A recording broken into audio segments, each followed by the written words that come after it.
Enteros gelis yra enterosorbentas, kuris jungiasi prie įvairių kenksmingų medžiagų virškinimo trakte ir padeda jas pašalinti iš organizmo, veiksmingai valydamas organizmą nuo toksinų, virusų, bakterijų ir alergenų.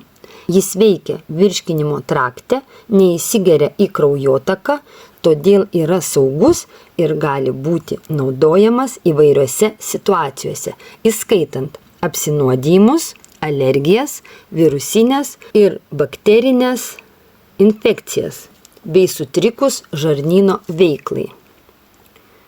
Kaip veikia enteros gelis? Enteros gelis turi porėtą struktūrą, kuri efektyviai suriša kenksmingas medžiagas tokias kaip toksinai, patogeninės bakterijos ir virusai, alergenai, taip pat sunkiųjų metalų druskos ir radionuklidai. Fizinė sąveika. Jis fiziškai jungiasi prie kenksmingų junginių paviršiaus virškinimo trakte.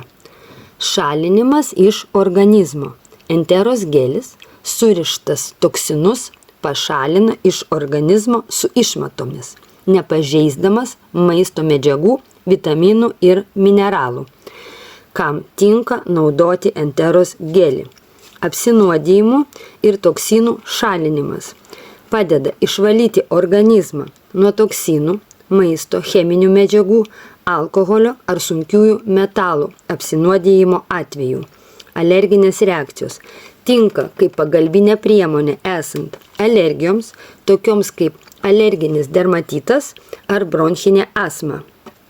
Virškinimo sutrikimai padeda pašalinti virusus ir bakterijas iš virškinimo trakto, gydant virusinį hepatitą ar kitas infekcijas. Saugumas. Enteros gelis virškinimo trakte neįsiurbiamas ir nepatenka į kraują, todėl yra visiškai saugus naudoti.